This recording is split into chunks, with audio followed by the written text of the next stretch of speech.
What's going on, guys? Welcome back. And today the other day, I realized that there's one Spider-Man movie that I've never talked about on this channel before. I talked about all three Raimi movies, I've talked about both of the Tom Holland films, and I've even talked about The Amazing Spider-Man 2. The film that I've never talked about is The Amazing Spider-Man from 2012, the first Andrew Garfield Spider-Man film. And there's not really a reason for that. I think I just took it for granted, and other people said it was bad, so I just assumed that it was bad, and I kind of forgot about it. But I figured with Spider-Man No Way Home coming up, and since it's the only one I haven't talked about, and I bought it a couple months ago on sale, I was like, I might as well just watch it, see how I feel about it. I know there are quite a few fans of this film, and there are quite a few people that are kind of down on it, so to speak, and I think I'm literally right in the middle on this film. I like a lot of elements to it, but it's really, I feel, poorly paced. It has a lot of issues pertaining to the story and just a lot of different plot elements that kind of just are set up and are never resolved, which feel extremely weird. But I'll just start off with kind of things that I like about it. A lot of people I've seen kind of criticize, or like the main criticism I've seen of Andrew Garfield's Spider-Man is that he's too like cool and like good looking or whatever to be picked on by like the bullies and stuff like that.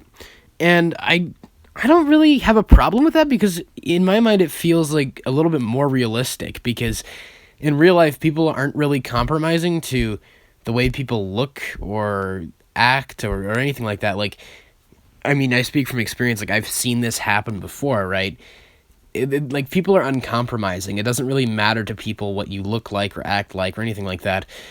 And Peter is just kind of a nerdy, awkward guy, despite the fact that he is kind of like, you know, cool skateboarding guy, and he's really, like, I guess, good looking, right? It didn't really bother me that he was picked on. I feel, honestly, that it's kind of a little bit more realistic, that he does kind of have all these traits we would associate with a cool kid, but he's still picked on despite that. That just never really bothered me. I do feel, however, that this is kind of like where, I've said this before and I still stand by this, is that I feel like Andrew Garfield is a really good Spider-Man. I feel like he encapsulates the character well, like when he is in the suit. I feel like as Peter Parker, there's a little bit of something missing, at least in this film. I honestly feel like I kind of prefer The Amazing Spider-Man 2. I know that's kind of a hot take, because I know a lot of people despise that movie, but I kind of prefer it overall, and I kind of prefer his Peter Parker in that film as opposed to the first one. I love him as Spider-Man, but I don't feel like he captures Peter Parker perfectly. I feel like he's almost a little bit too awkward. Like, there's a scene where he basically, like, asks Gwen Stacy out, but he can't even, like, form words, and it's just, the scene goes on for a really long time, and I know some people find that funny, but for me, it was just like, okay, this feels like it's just going on a little bit too long. And I know that, like, I think those actors were dating at the time, if I'm correct, and they improvised a lot of it, and if so, maybe they shouldn't have gone off script so much to the point where the scene just drags on forever. Because there are a lot, it's kind of a time-sensitive movie, and there are a lot of scenes that were cut out that are actually important, which we'll get back to later. But I've said this before, and I will say it again. Tom Holland is my favorite Spider-Man and Peter Parker. I feel like Tobey Maguire captured Peter Parker better, but I feel like Andrew Garfield captures Spider-Man, at least the way I see him, better than Tobey Maguire did, if that makes sense. I feel like Tom Holland captures both sides of the character perfectly. But obviously that's just my preference, of course. And I like that Peter still sticks up for the little guy in this movie. Like, he stands up for the people getting picked on. It's obviously a trait we associate with Spider-Man, but I feel like people who kind of don't think of Spider-Man in these films as being, like, heroic kind of miss out on parts like that. Like, at the beginning of the film, he sticks up for the guy that Flash Thompson is bullying. although there are strange out-of-character moments, like when he steals someone's badge to go into Oscorp and then, like, just watches as the guy gets dragged away. Like, I guess you could say that at that point there was no turning back in his mind, but still, like, I don't find that to be, like, a Peter Parker type thing to do. But I get that, it was kind of the same thing with Tobey Maguire's Peter Parker, where it's kind of, they act, like, kind of mean and jerky towards the beginning, and then eventually they learn their lesson, and then that's how they kind of learn the lesson of, with great power comes great responsibility. Which, weirdly, in this film, they felt they couldn't say that for some reason. So they have this really weird, like, dragged out, like, long quote, which doesn't hold nearly as much weight as the simplicity as the original quote, and in my opinion is not nearly as powerful as the line from Civil War, from Tom Holland's Spider-Man, where he says, when you can do the things that I can, but you don't, and then the bad things happen, they happen because of you. I feel like the quote in this film doesn't really capture the weight or kind of the moral lesson, right, that Uncle Ben taught him the way that either of those lines did. It just felt like they kind of dragged it out. But once again, trying to kind of stay positive, I feel like the idea, a lot of people don't like the fact that they actually explore the backstory of Peter Parker's parents. It's not explored as deeply in this film as it is in the second one, but in this one it's kind of hinted at, and there's some exploration into Peter Parker's parents, which a lot of people don't like, but I feel like it's kind of an interesting, different direction than any other Spider-Man movie. Because we just go, okay, Peter Parker lives with Uncle Ben and Aunt May, and you never actually think about what actually were Peter's parents like? Like, what were they up to? It's like no other Spider-Man movie ever really talks about Peter's parents, So I actually liked that they explored that, and that they had something in there in this film that they even explore it more deeply in the second one. I think it's a unique direction, to take with the story. Then something else I'll say is that I actually feel the humor is really well handled in this movie. It's the type of thing where it comes from the characters and kind of their personalities and their dynamics, right? And it's not just forced Marvel humor, like, for example, in a lot of MCU films where characters just spout jokes and they're forced. In this, it feels more like it comes naturally, like when Peter is looking up spider bites after he gets bitten by the radioactive spider, and he's typing on his computer, but he's typing with his sticky spider fingers, right? So then all the keys on his computer get stuck to his hands. Like, stuff like that I find really funny, and there are multiple moments like that where it's just kind of these humorous moments that come from the characters.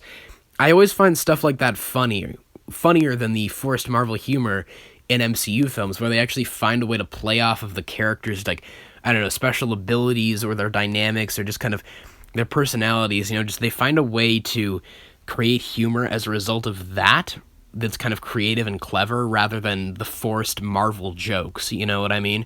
I actually feel like the humor in this movie was well handled, and it strikes a pretty balanced tone. It's not too dark, but it has these moments of levity, but they also don't interrupt the tone of the film like they do with a majority of MCU films.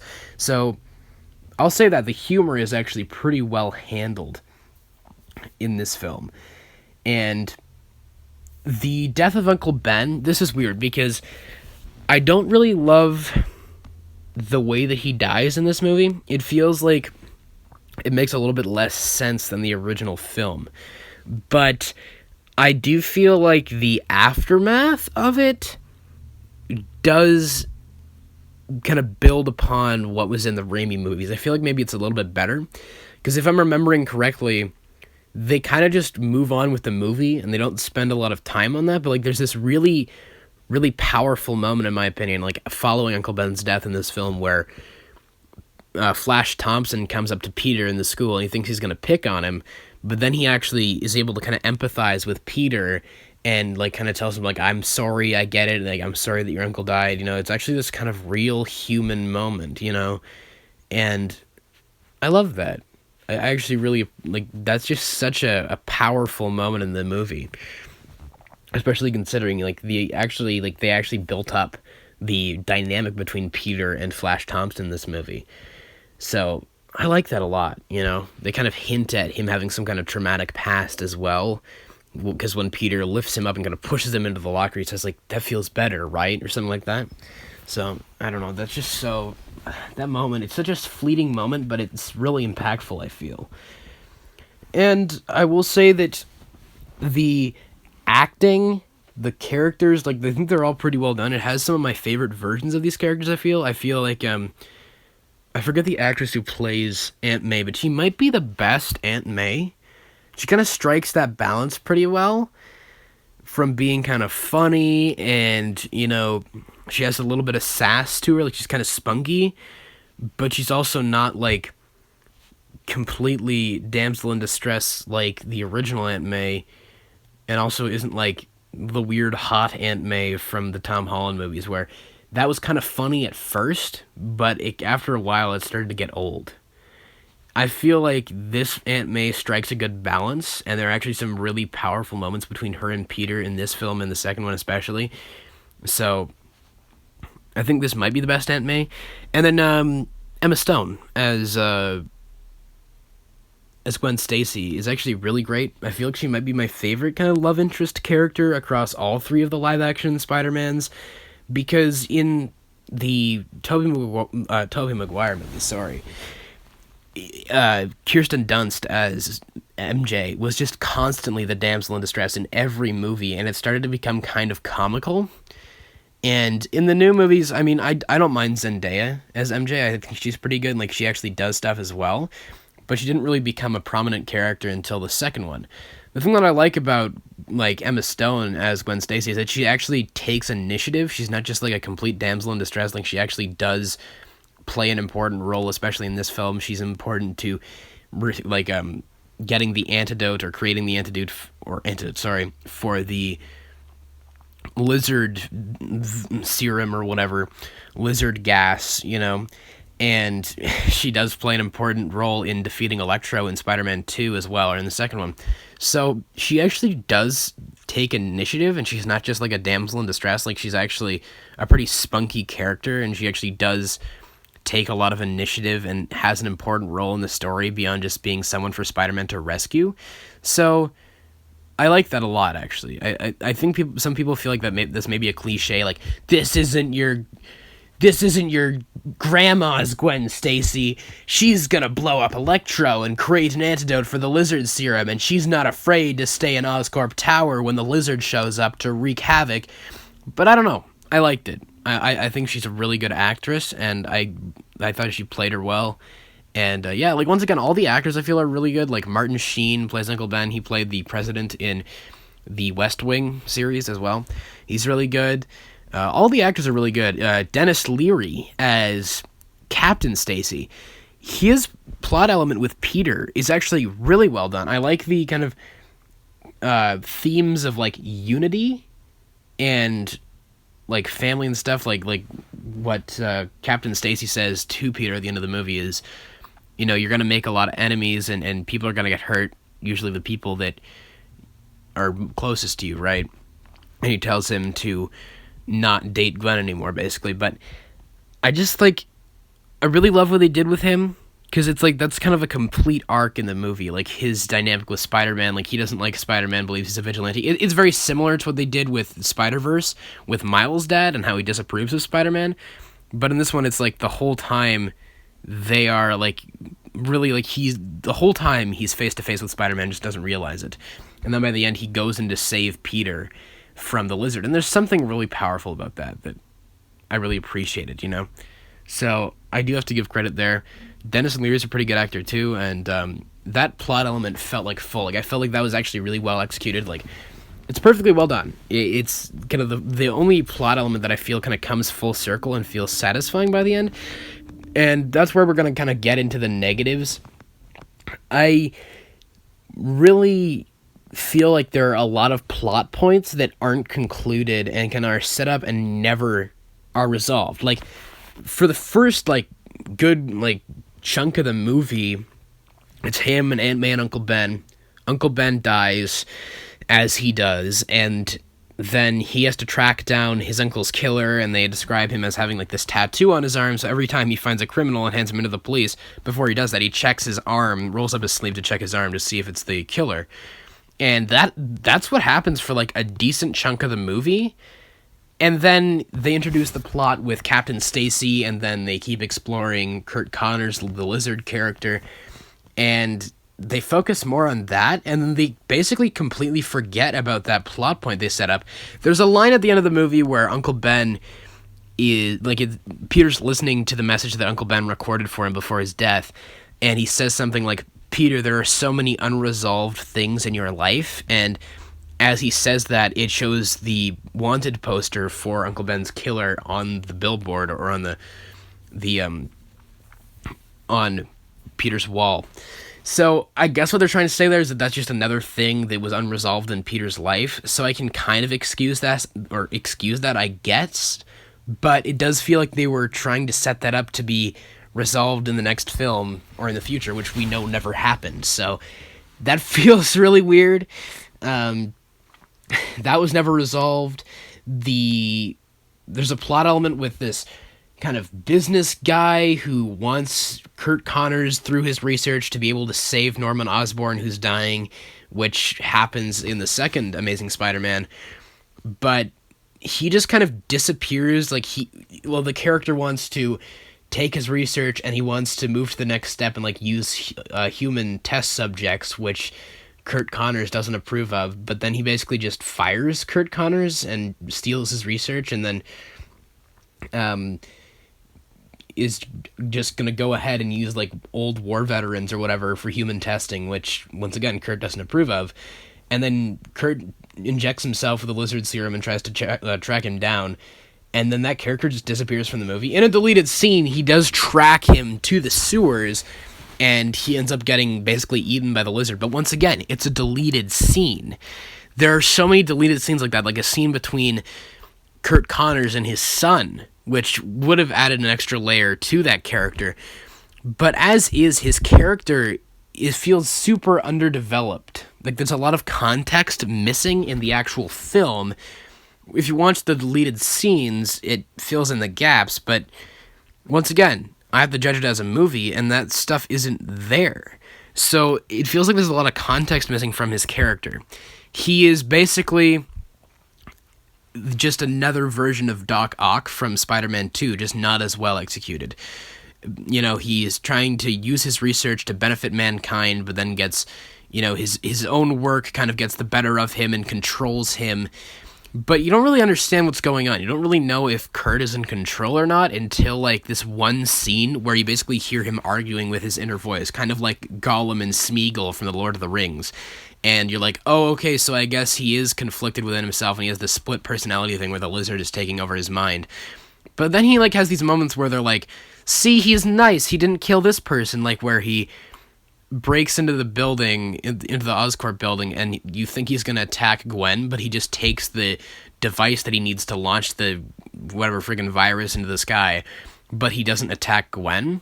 And you're like, oh, what a nice guy. But then in the next scene, he brutally murders Captain Stacy, and you're like, oh, okay. And then he saves Peter at the end, but like it feels like there's something missing from that character. Like, there's no real like redemption for him. There's a post-credit scene where he's kind of trying to defend Peter from this hat guy. I don't even know who that guy is. He shows up in the second one, I remember, but I don't even know who that is. And, he saves Peter at the end, which I guess you could say is his redemption, and he shows concern for Captain Stacy. But it just, like, there's a lot of context missing from his character and his motives. Like, he wants to, grow back his arm, and he also wants to help mankind, but he doesn't approve of the way this other guy is going about it.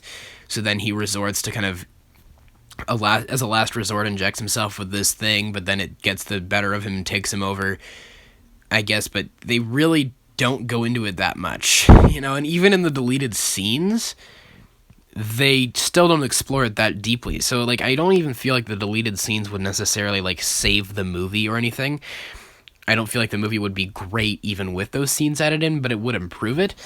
But it just, once again, it feels like there's something missing from that character, some connective tissue that's missing from the Kurt Connors character inside of the film. And,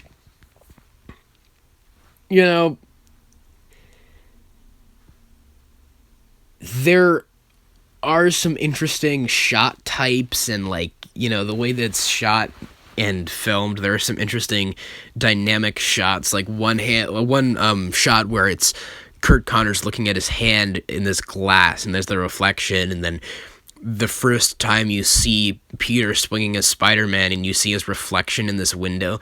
Pretty cool stuff. Like, there's some interesting shot choices and composition inside of the film.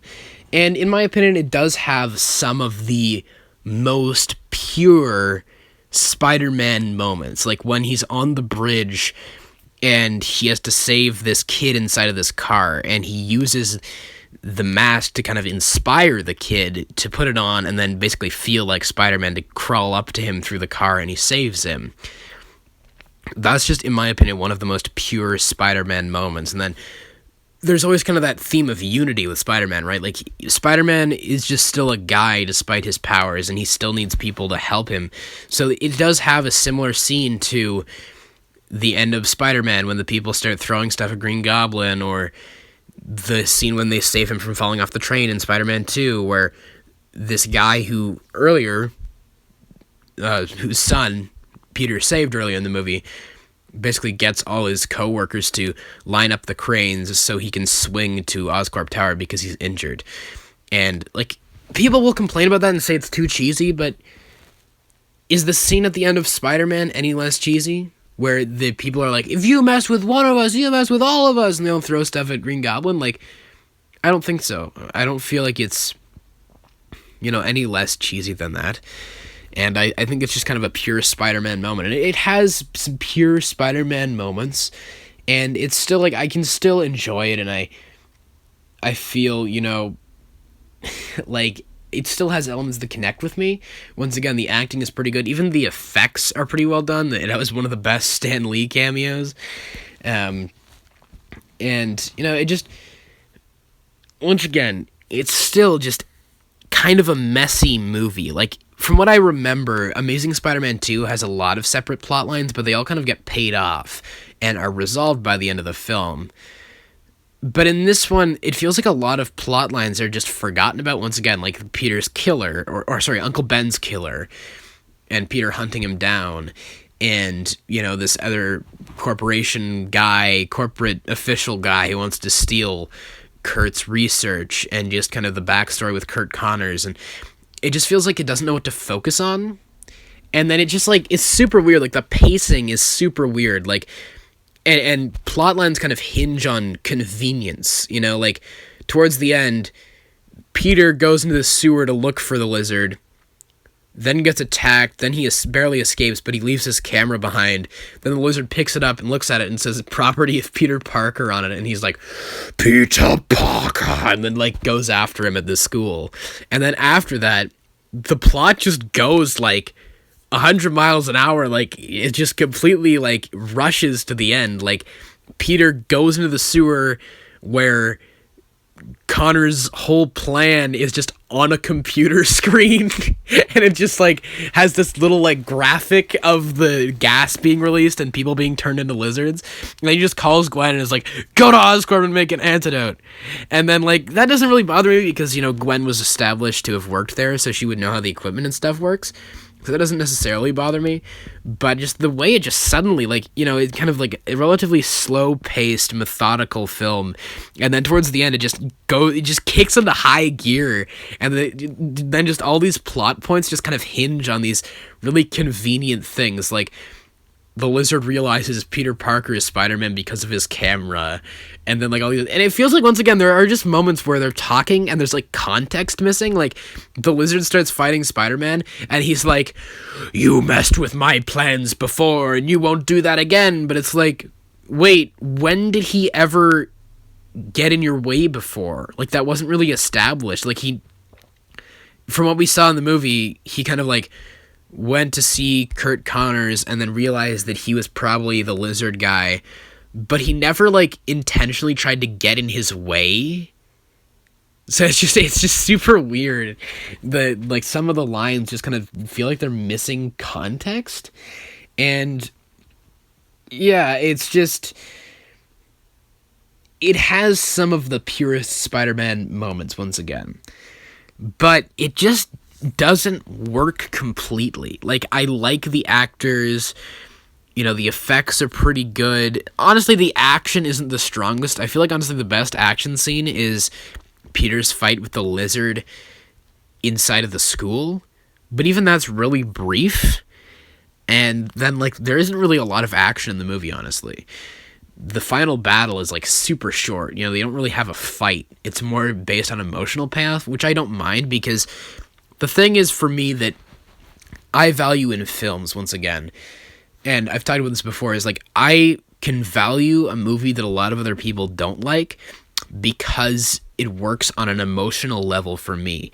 That's the most important thing a movie needs to have for me, is an emotional, does it work on an emotional level? Because if it doesn't connect with me on an emotional level or character level, then I can't care about the action or the spectacle or anything else. And to me, I think that The Amazing Spider-Man 2 just works better. I feel like the villains make more sense to me, and I'll have to rewatch it again. I'm not probably going to do a video because I think my opinion in my original video I made on it still stands, but I feel like I prefer that one to this one, which is kind of a weird, controversial opinion, I know. But, it's not a bad movie, but I feel like I'm just split right down the middle on it. It's okay, and it has, like, some pure Spider-Man moments, and the acting's good, and it has a lot of good things going for it. But the plot is super weird and clunky. Elements kind of hinge on convenience, and it does feel like the studio kind of interfered with what they were trying to do. And even the ending feels really weird. Like, it's kind of like a somber ending, because it's kind of like an inspiring thing. Like, Peter's still making it through, and he's going to keep going through life, and he's going to do the right thing, and he's going to protect the little guy or whatever, and he listens to Uncle Ben's message. But then he just decides to go against what he promised Dennis Leary in his dying breath, which is that he would leave Gwen out of it. And then he's just like, the teacher's like, Parker, don't keep secrets you keep, or don't make promises you can't keep. And he just leans over to Gwen and goes, but those are the best kind. And it's like, wait, what? Why did you end the movie like that? Like, it's the second last scene before the swinging scene. And I'm like, why did you end the movie like that? Like, it feels so inconsistent with what came before. They should have left that to until the second movie, but they didn't really. So it just feels like, wait, because then in the second movie he just keeps, like, going flippy floppy on and off, like, oh, I'm gonna date you, I'm not gonna date you, through the whole movie. It feels like they should have left that until the second movie, but it's just like, oh, why did you end it like that? Like, that's such a weird way to end it, and it makes you feel, like, kind of unsatisfied, because it feels like Peter didn't really have any personal consequences for his life, like, by the end of it, necessarily. I mean, besides Uncle Ben dying, like, and all that, right? But still, the ending feels weird. Like, I don't know why they ended it like that. I feel like you just could have cut that out, But, once again, it's an okay movie. I'm split right down the middle on it. It's not my favorite Spider-Man movie, but it has value to it, and I feel like they had good intentions with it. I feel like it was just cut short by the studio, which the same can be said about the second film. But yeah, that's pretty much it on my kind of retrospective video on The Amazing Spider-Man, the one film that I've never talked about out of all the Spider-Man films. And I probably won't, like, redo my reviews on the older Spider-Man movies, because I think my opinion still stands on most of those. But I hadn't watched this in years, and I realized it was the only one I hadn't talked about. I wanted to kind of have talked about all of them by the time No Way Home comes out. So, once again, you guys, please let me know all your thoughts in the comments below. Do you agree? Do you disagree? What are your thoughts on The Amazing Spider-Man? Do you think it's underappreciated? Do you think it's overhated? Or do you hate it? Just whatever your thoughts are. Once again, please let me know them all in the comments below. And of course, as always, I hope you guys have a great day. Take care.